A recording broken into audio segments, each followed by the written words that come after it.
200 টাকার সবজি কিনলে 15 দিন চলে, কিন্তু 2000 টাকার মাছ মাংস কখন যে শেষ হয়ে যায় তার টেরই পাওয়া যায় না। চলুন আজ আমার মধ্যবিত্ত ছোট্ট সংসারের বাজারের গল্প শেয়ার করি। আর শনিবার, আমার বাসায় শনিবার মানে বাজারের দিন, তাই সকাল থেকে মনে মনে একটা তালিকা করে নিয়েছি, কি লাগবে, কি আগে কিনবো আর কি পরে কিনবো। আসলে বাজারে গেলে বুঝি টাকা খরচ করা যত সহজ, সংসারের হিসাব মেলানো ততই কঠিন। সবজিটা একটু বেশি করে কিনেছি, কারণ সবজি আমি একটু বেশি পছন্দ করি। এই বর্ষাতে সবজির দাম যে হালে বেড়ে গিয়েছে, 10-15 দিনের জন্য সবজি কিনতে গিয়েও দেখি খরচটা ধীরে ধীরে বেড়েই যাচ্ছে। আর আলু তো লাগবেই। আলু এমন একটা জিনিস, তার সব রান্নাতে। বাচ্চারা যেহেতু ফ্রেঞ্চ ফ্রাই খুব পছন্দ করে, তাই বাসায় একটু আলু বেশি রাখার চেষ্টা করি। আর সাথে নিয়েছিলাম একটু হুইল পাউডার আর কিছু ভীম। তো আলুটা একটু ভালো করে রেখে দিলাম। তারপর মাছ মাংস যা লাগে তা সবকিছু কিনে নিয়েছি। আমি এখানে 2টা সোনালী নিয়েছিলাম আর একটা ব্রয়লার নিয়েছি, আর কিছু মাছ নিয়েছি। আর এই বাজারে কাটা মাছও বিক্রি করে। আমার বাসায় তো তেমন অন্য মাছ কেনা হয় না, কিন্তু বড় কাটা মাছ দেখে আবার মনে হলো যে একটু কিনি। 7-8 কেজি ওজনের এটা ছিল সিলভারের মাছ। আর বড় মাছের দামটাও একটু বেশি পড়ে যায়, তাই অল্প একটু মাছ নিলাম। আর সাথে ওখানে দেখছিলাম ডিম বিক্রি করছে, তাই একটু মাছের ডিমও কিনে নিয়ে। সব সময় তো বাজার থেকে মাছ কেটে নিয়ে আসা হয়, তাই ভাবলাম যে এবার একটু মাছটা আমি খাই, এই জন্য বড় করে মাছটা কেটে নিয়ে এসেছিলাম।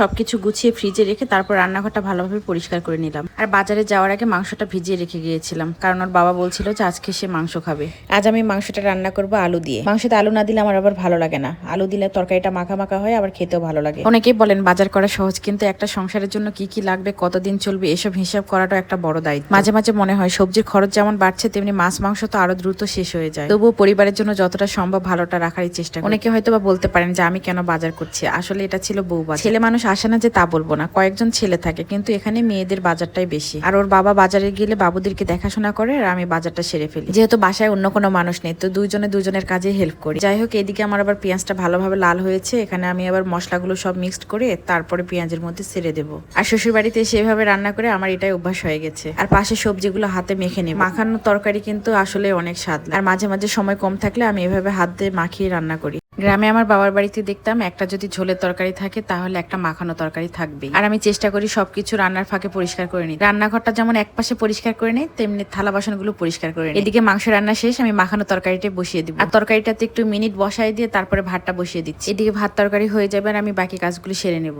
তারপর হঠাৎ মনে পড়লো অনেকক্ষণ হলো বাচ্চাদের দেখিনি, গিয়ে দেখি ওরা নিজেদের মতো খেলায় ব্যস্ত। ইদানিং আমার মেয়ে দেখছি পুতুল নিয়ে খুব খেলা করে। যখন ওর বয়স 5-6 মাস তখন আমি পুতুল কিনে দিয়েছিলাম, কিন্তু ও তখন খেলতো। মাশাআল্লাহ, ও এখন পুতুল নিয়ে ভালো খেলা করে। আবার 2 ভাই বোনও খেলা করে, আর এই জন্য আমাকে একটু ঝামেলাটাও কম করে। আর অনেকটা যেহেতু বেলা হয়েছে, তাই ওদেরকে আবার গোসল করিয়ে দিব। আর এর মাঝে আমার ভাত তরকারি সব রান্না শেষ আলহামদুলিল্লাহ। আর আমরা এখন খেতে বসবো। আমি এক প্লেটে একসঙ্গে বাবুদেরকে আবার আমার নিজের জন্য খাবার নেই, ওদেরকে খাইয়ে দিয়ে আবার নিজেও খেয়ে নেই।